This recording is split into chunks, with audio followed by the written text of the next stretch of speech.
Warning: this video is going to make you question the traditional way of living life. This video will make you question how you're going to live out the rest of your life. So if you don't want to learn that, then please don't watch this video. Today we're going to talk about the 4-hour work week, and man, this is a controversial book. A lot of people love this and a lot of people hate it. In this video, I'm going to tell you all the good parts of this book and show you how you can apply them in your life. Most people have a problem with this book because it says that you can just make money by working 4 hours a week. And well, that just seems ridiculous. So yeah, if you're skeptical of this book, I can understand. In fact, I even agree. You shouldn't strive to work just 4 hours a week. That would be a huge waste of your talents and of your time. But that's not the point of this book. The real point of the book, behind the cool marketing catchphrase of the 4-hour work week, is that you can be in control of how you choose to live your life. If you're happy working 9 to 5 for someone else, then you should continue to live that way. But if you're unhappy and you want to travel the world and you want to make money and you want to be in complete control of your time, then you need to watch this video. So first we'll talk about relative wealth. Let's say I earn $2,000 a month making videos for random people on the internet, and a friend of mine earns $6,000 a month working for a software company. Who would you say has more money? The conventional way of thinking would tell you that my friend has more money, but let me give you some additional information. He has to work 10 hours each day and I only work 2 hours a day. This means that he's getting paid $20 an hour and I'm getting paid $33 an hour. And on top of this, I'm living in a cheaper country, so I can just easily live off of $500 a month. Whereas he's living in the US in a high cost of living area and he's not even able to save up any cash. Who's richer now?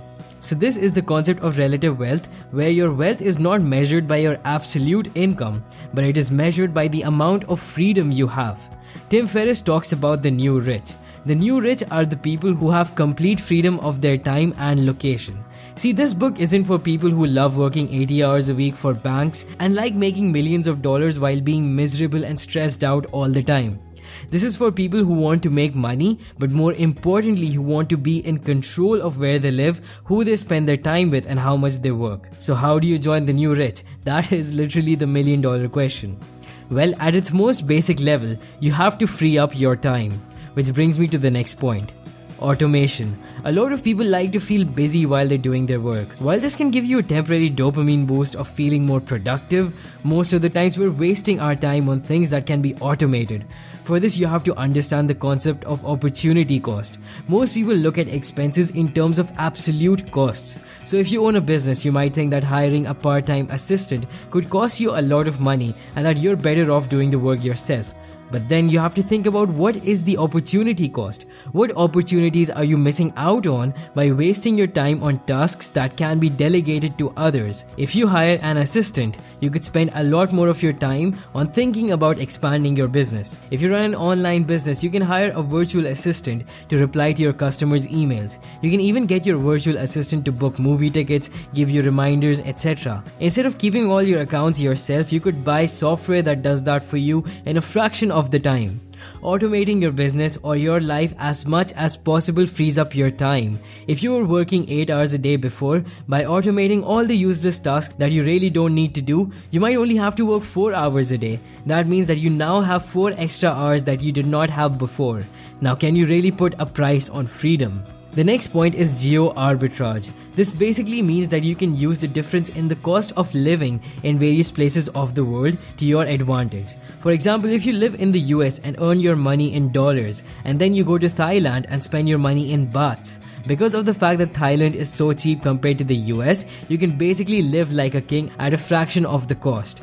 Take my example. I live in India, where if I even make $1,000 per month, that's about 65,000 rupees, which is considered decent middle class income. But if I was only earning $1,000 a month in the US, that would basically be poverty. So if you can find a way to earn money in a place where the cost of living is high and then spend it in a place where the cost of living is low, then you can get a lot more out of your money. The fourth point is working less does not mean being lazy. A lot of people have this misconception that if you're not working a lot, then you're being lazy. That couldn't be further from the truth. In fact, a lot of times because of this line of reasoning, people end up being ineffective. You can work a lot less and achieve a lot more if you figure out the right systems for yourself. I'll tell you something else. Most people who supposedly work 9 to 5 don't even work all 8 hours a day. They go to work, make some coffee, walk around, socialize, have a few useless meetings, and maybe, just maybe, they get 2 to 3 hours of productive work done. We as a society have romanticized this notion of working long hours, and that only someone who works a lot can have success. Now keep in mind, I'm not telling you to stop working. In fact, even I work a lot. I work a lot more than 4 hours a week. But the key idea that I want you to take away is to remove the inefficiencies. Don't work on things you don't have to. And if you're able to free up your time, you can always work more if you want to. But that also means that you have freedom. Freedom to hang out with your family, freedom to take a vacation, etc. The fifth point is the 80-20 principle.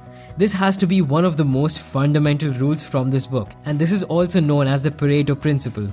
All this means is that 80% of the results come from 20% of the work, and this can be applied almost anywhere. Take my YouTube channel for example. 80% of the views come from about 20% of the videos. In any business, 80% of the revenue comes from 20% of the products. Now this isn't a strict 80-20 rule, sometimes it can be 85-15 or 90-10, but the point is you have to figure out where most of your results are coming from and then focus on that. Eliminate everything else and double down on the 20%. If you're running a social media advertising agency and most of your results are coming from Facebook ads, then run more Facebook ads. If 80% of your revenue is coming from just 5 clients, then focus on making those 5 people happy. The 80-20 principle makes sure that you're always keeping everything in perspective and not paying attention to stuff that doesn't matter. If a client is making you miserable and they only account for 1 to 2% of your results, then that means that you can drop that client to save yourself some sanity. Listen, I know if you're running your own business, it can be very tough to make these decisions, but the peace of mind that you will get from just focusing on 20% of the things is going to be worth the few uncomfortable conversations you will have. Number 6 is that traveling does not have to be expensive. A big part of this book is freedom of location. Most people think of traveling as something they do once a year or something and think that it takes a lot of money. But you don't have to travel to expensive places. You can travel to Southeast Asia where everything is very cheap. Or you can even travel around in your own country and experience what life is like in a new city and go somewhere where it is cheap. You don't have to live in a 5-star hotel. You can rent a room for cheap in a hostel. Or you can use free services like couchsurfing.com. If you really just want to travel, then you don't need a lot of money. And the ideal situation would be that you structure your business in such a way so that it makes you money while you travel. Right now, I can travel all I want, and all I need is my laptop and an internet connection so I can keep making these videos. And honestly, you cannot put a price on freedom, remember that. Number 7 is retirement is not the goal.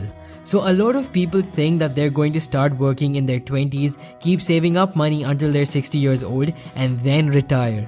There is a flaw in this notion. Why do you want to retire at 60? Most people want to retire at 60 because they hate what they're doing, so they can't wait for a time when they won't be working. So why not do something that you love doing so that you don't have to retire? Look at all the billionaires who are making an impact, Bill Gates, Warren Buffett, etc. They're all still working. They may not be working on their main businesses, but they're working on charities and solving big world problems. What Tim Ferriss talks about are taking what he calls mini retirements. You don't have to wait until you're 60 to retire. Why not set up your business in such a way so that you can go to an exotic country for 3 months, have a mini retirement while still running your business on the side for 4 hours a week. Waiting to retire until you're 60 and too old to do something with the free time anyway just seems like a bad idea. So that was the basic idea of the book. Again, I want to stress something really important that everyone seems to forget is not to work only 4 hours a week, even though Tim Ferriss calls it the 4-hour work week. In fact, I'm sure that even Tim Ferriss himself works more than 4 hours a week, because writing a New York Times best-selling book probably takes a lot more work than just 4 hours a week. But the main ideas that I want you to take away from this book are the following: eliminate the useless and create freedom. Now you might be wondering, well, that's all great, but I don't want to quit my job. Is there anything useful in this book for me? Well, this book still has great tips for how you could become more productive at your job as well. There's also tips in this book about how you can negotiate with your bosses to allow you to work from home, so that you can even take advantage of the 4-hour work week principles while still having a job. That's why I highly recommend this book to everyone who is working either on their own businesses or in a job, because this book will expand your mind to what is possible in this new economy. That's all for this video. Thank you so much for watching my videos and supporting this channel. Without you, this channel would have been nothing. So thank you from the bottom of my heart. If you liked the video, then please click the like button and subscribe if you want more. Thanks for watching.